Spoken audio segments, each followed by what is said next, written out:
So it is the season to make tamales, and these are the ones that I crave. Of course my family's going to enjoy these, but I'm making these for me. Tamales de mole, so good. I'm going to start off by boiling around 6 to 7 pounds of boneless, skinless chicken thighs, and I'm putting this in around 3.5 liters of water. If you prefer chicken breast, that also works, but I like the thigh meat. It's juicier. Okay, so I'm going to add half of an onion. This is a medium-sized onion, 5 cloves of fresh garlic going in. Here I'm adding 1.5 teaspoons of salt and cracked black pepper.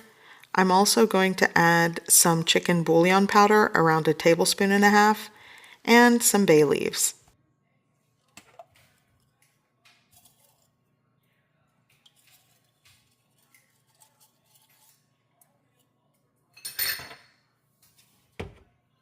So I'm going to bring that up to a boil and let it cook until everything is tender. By the way, it is the season of cooking. Be sure to turn on your exhaust fan. Proper ventilation while cooking is just a lot better for your health. Okay, so let that cook until it looks like this. And I'll show you. I'm just going to take this wooden spoon and I'm pressing the meat. Look how tender. Falling apart, so it's ready. I'm going to shut the heat off and I'm going to remove the chicken and place it into a bowl.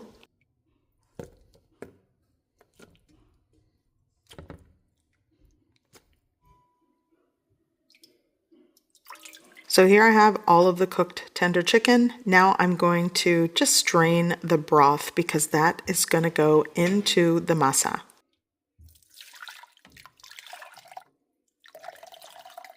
So I'm going to be working with 2 liters of this broth, but I actually have probably another liter in the pot that I'll probably use. Okay, extra large bowl, I'm working with 4 pounds of Maseca brand instant corn flour for masa. So this is again 4 pounds, and that's 1.8 kilograms. Here I'm going to start with 1 tablespoon of salt. By the way, salt is to your taste and preference, but I'll kind of give you a guide of where to start. So I'm using 1 pound of lard. Well, I'm going to start. So in all, with the 4 pounds of instant corn flour for masa, I'm going to use 2 pounds of lard. But I'm just going to show you the process. Here I'm going to start with like 1 liter of broth. In all, I ended up using 4 liters of liquid, 3 liters of broth, and I had to have extra water. But I will put the measurements and ratios in the description below. So I'm just going to speed things up, and I like to use my hands. A lot of people have different methods for mixing masa. Do what works for you. I also want to add, when you are making masa, some people like it on the drier side, which I've tested different ratios of ingredients. Today I'm going with 4 liters of liquid. Some of you might think that'll be too watery or make the masa oversaturated. So I do think that adding little by little until you reach your desired balance of the maseca to your broth or liquid ratio. And I am speeding up the process, but if you're watching this video, you'll see how I kind of just add a little bit of things there, a little bit of liquid, a little bit of lard, and in the end, I just use my hands to sort of remember how I like the masa to be. And when it comes to salt, you might find the recipe that I give you, you might think it's oversalted, some people might think it's underseasoned, but when it comes to tamales, you do want to add extra salt because it does lose some of the lard and liquid, and it carries the salt with it when you go to steam it. So this is why you want to add a little extra salt. And another tip for masa is making the masa ahead, covering it, and just letting it set before you actually use it. It just allows, especially the Maseca brand instant corn flour, it allows everything to saturate and just kind of set and marry together before you go to construct your tamales. And by the way, I like to just kind of whip it and whisk it with my hand. You definitely can use an electric mixer or beater. And like I said, add salt to taste and add a little extra. Okay, so after this is combined and mixed, I'm just going to let it set until I'm ready to use it. So I'm going to clean my sink because I want to clean my banana leaves in the sink. I'm going to rinse and clean them very well in hot water. I'm using 16-ounce package. I have 3 packages of these frozen banana leaves. And when you unwrap them, they are in long leaves. You're going to have to cut them in, like, I would say 9 by 9 or 9 by 10 square sheets. And you'll want to rinse these really well. I really soak and scrub these. I'm not going to show you every single leaf and how I clean it, but you get the point. You want to clean it very well. I even boil these sometimes, but today they're frozen. I'm just going to wash them well. And once you cut them into sheets, you'll have to cut this fibrous rib or like stem, because it will just ruin the folding. It won't fold very well when you go to wrap your tamal. Okay, so I've cut them into sheets, rinsed and soaked very well. So now what I'm going to do is just take my little napkin, you could use a towel, wipe it down, and to soften these, I am going to place them on a very hot griddle. Some people do this over an open flame or on the stovetop. I have this electric griddle, and just heat them through. You're not really cooking them. You don't want them crunchy because then it'll break when you go to fold it. But just softening them with the heat makes it a lot easier to fold when you go to assemble your tamal. So I call these tamales de mole, but technically they're very similar to tamales oaxaqueños. And it is a region of Oaxaca, Mexico, that they make tamales using the banana leaves, the masa, chicken, and mole sauce. Okay, so these are softened, and I really tried my best not to burn them, but now for the sauce. So I had frozen mole sauce that I made probably a week ago, and I just sort of rehydrated it, simmered it, let it cool, and this is what I have. Now, I made this from scratch, and I'll show you how I did that. But if you want to use the ready-made one from the grocery store, for this recipe, 3 of these boxes of ready-made would totally work. I'm not judging you. But let me show you how I made my homemade mole. I will put all of the ratios or ingredient list below this video so you can check out the quantities. But here I have my dried chilies, and I'm going to remove the stems and seeds, give them a rinse. I will eventually toast them. I'm going to be using a 1/2 cup of raisins. Here I have 10 Maria cookies. You could use animal crackers as well. I have 3 whole cloves, 1 small stick of cinnamon. I'll be adding 1/2 of a small onion that I sliced, 3 cloves of garlic, a teaspoon of anise seed or anise seeds, 1 tablet of Mexican chocolate. Here I have 1 small pan bolillo. It's just that Mexican style French bread roll that I cut into slices. If you have a large pan bolillo, maybe 1/2 of that works for this. So I'm using 1/2 a cup of pepitas, which is hulled pumpkin seeds, and 1/2 a cup of sesame seeds or ajonjolí. Here I have 1 ripe plantain that I'll be slicing up. And I'm just going to start prepping the ingredients. I'm also going to season with salt, some chicken bouillon powder, and it's going to be great. So let's get started.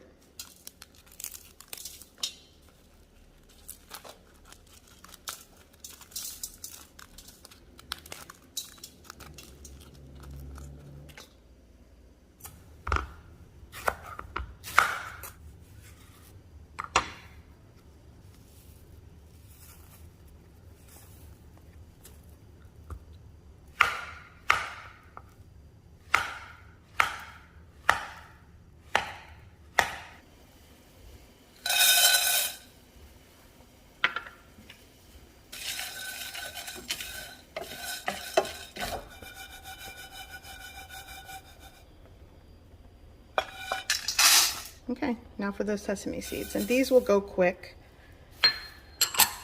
So just low heat and constantly stir.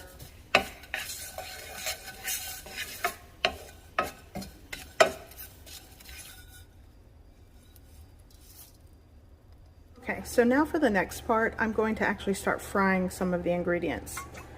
So I'm going to crank up the heat just a little bit. I had it on a low heat. Let's put it on a medium heat.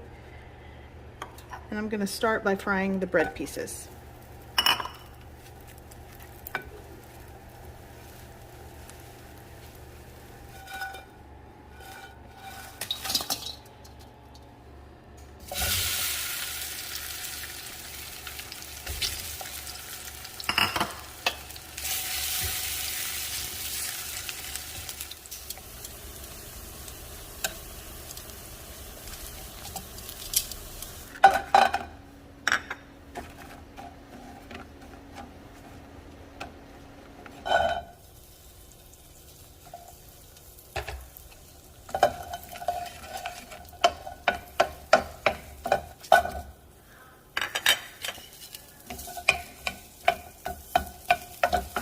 Everything is toasted and fried over here. And the garlic, I left the skin on so it didn't burn when I sauteed it in the oil, but I'm gonna remove the skin before I puree everything. But already, everything just smells so wonderful in my kitchen. So I have all of my dried chiles peeled, or the seeds removed and the stems removed, so I'm going to add them to a large bowl. Rinsed well, because they do come with debris, so I'm gonna rinse them well. Now, if you want seeds in it, that works, but it'll definitely make it spicier. So I'm gonna place these on a baking sheet and spread them out, and these are going to go in a 450-degree oven, and I'm just gonna let them toast. Now, I don't wanna burn them, so I'm gonna watch them carefully. I'm gonna spread them out, and what I'll do is let them go for about 5 to 7 minutes, give them all a flip, put them back in, another 5 minutes, or until they are toasty. Okay. So it's, ooh, smoky. So I'm gonna give these a flip carefully.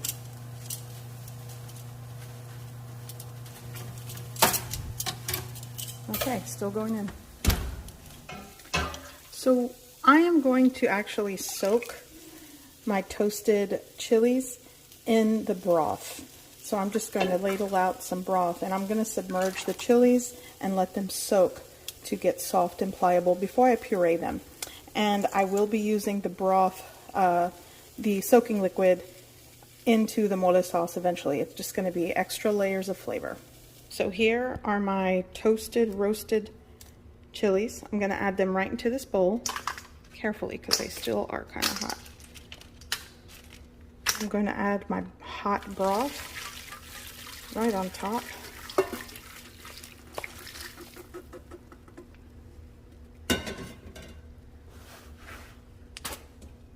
And just let these soak and submerge in this broth. It's going to take about 20 minutes for these to soak properly. And by the way, instead of foil, I'm using the lid from the pot that I was boiling my chicken in. Here I put my tablet of Mexican chocolate with a towel over it, and I'm just gonna break it apart. Okay, so these have been soaking for about 25 minutes. So I'm gonna start to puree everything. I'm gonna start obviously here with my chilies. I'm gonna carefully put them into my blender cup. Here we go. Now I'm going to add in 1 cup of that soaking liquid. It's the chicken broth and the chili combination that it's soaked in. But I'm gonna start to puree this.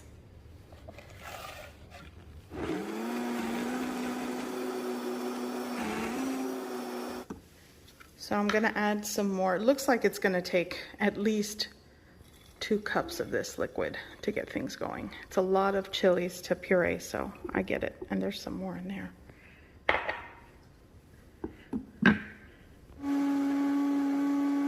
Okay, so here's what it looks like. Super thick puree.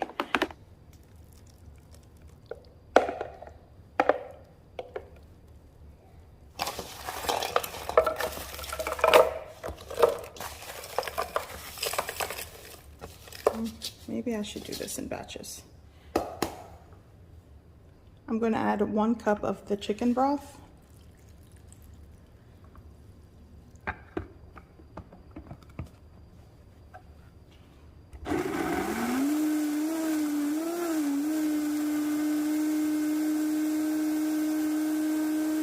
I need to add more liquid to this.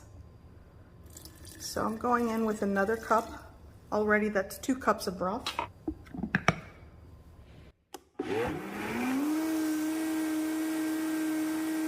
The second part of this.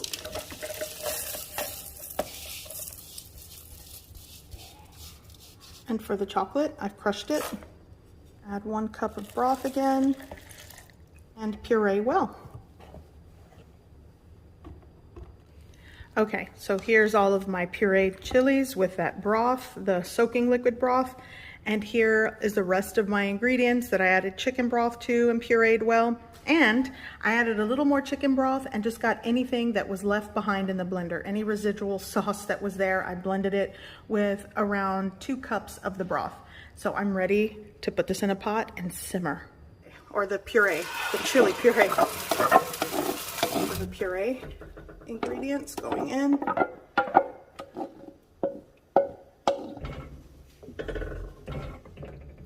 Oh my gosh, it smells amazing. It's really thick, so I want to thin it out a little bit with that extra broth from the blender.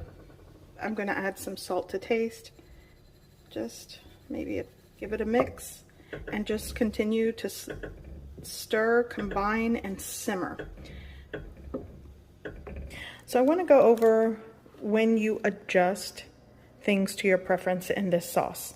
You're either going to want to add more salt or you're going to want to make it sweeter. It really is your preference. These are things that are personal to you. So for example, typically my grandfather, if he wants it sweeter, he'll use piloncillo.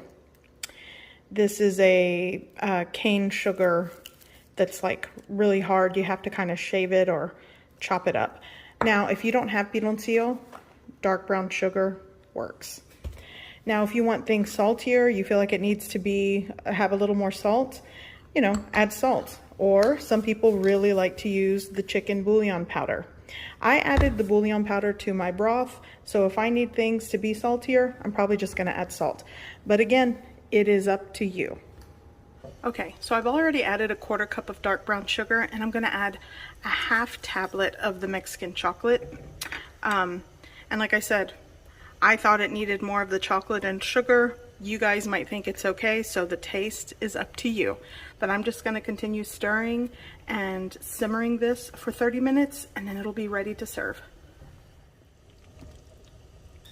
And that is how I make mole sauce from scratch. Oh, it's so good.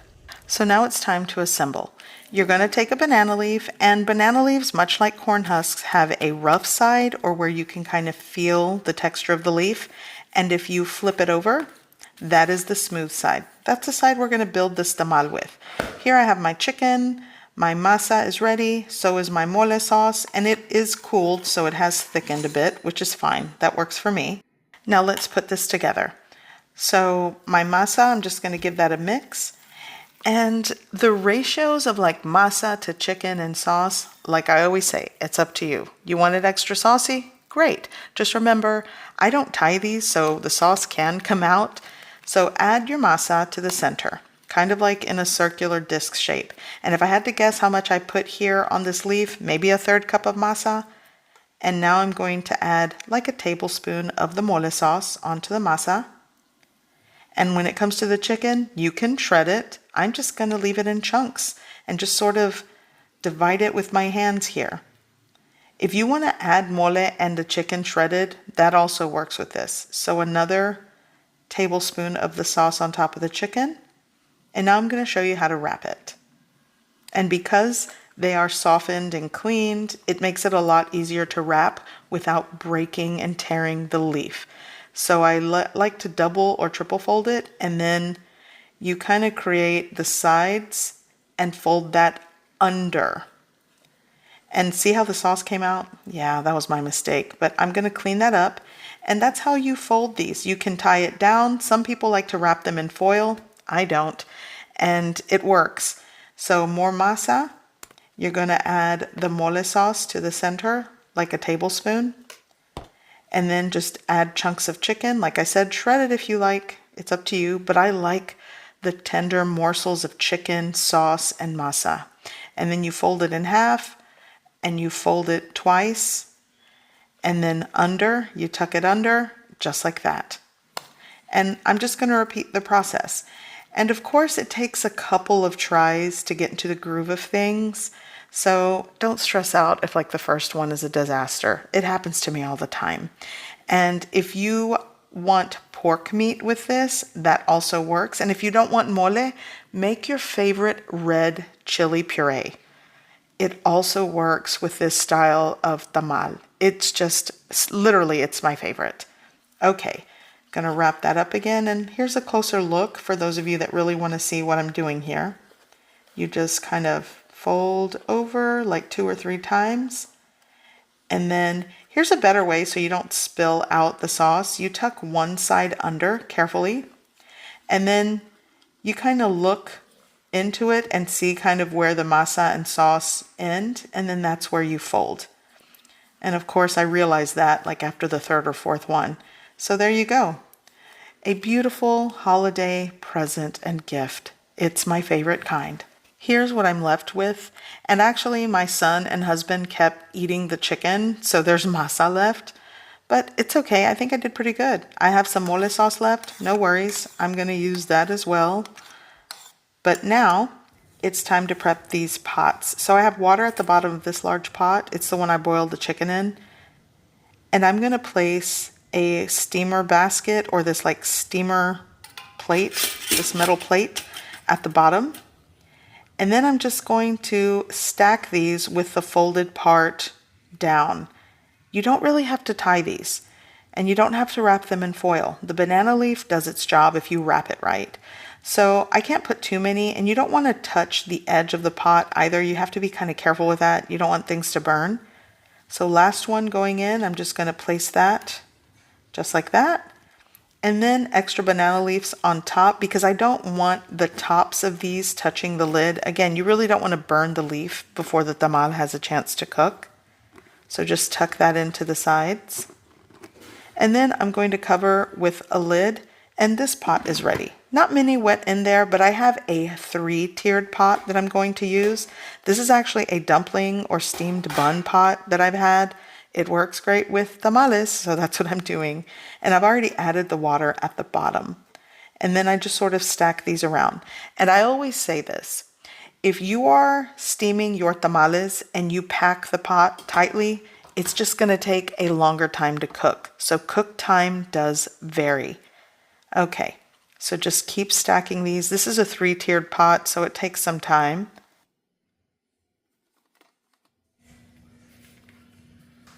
Last one right on top. And I'm not going to cover this with banana leaves because the lid is kind of domed and it's really not going to touch. So there's that.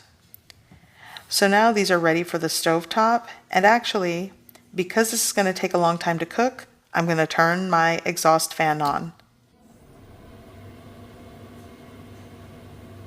I'm going to set my timer to 1 hour and 45 minutes, and then I'm going to check one.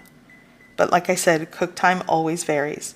And halfway through the cook time, this small pot, I didn't have tons of water at the bottom, so I'm going to show you. If you need to add more water while it's still cooking, just pour some hot water down the side of the pot. And then once you feel like you've poured enough, I really can't pour too much at the bottom of this pot. Then you just kind of wrap it up, cover it, and then turn the heat back on and just let it continue cooking. So there's that. So after about 1 hour and 50 minutes, I think these are done. But let's check and I'll show you. They still will feel soft. They're not going to feel super firm or stiff. Once they rest and set, they'll start to stiffen up. So you do kind of want them soft. But once they come out of the banana leaf without sticking, when the masa is just all together like this, oh yeah, this is it. Oh gosh, I cannot stress enough to you how these are my favorite. So I'm going in for the taste test. Quality control is important, but you do have to be careful because they are super hot. But check this out. Oh, these are my favorite.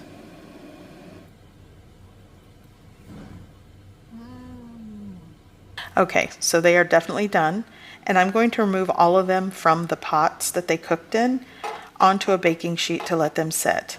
You'll want to let them set for 20 minutes before serving. They just come out a lot easier. They've sort of firmed up, but they're still warm and hot to eat. It's so good.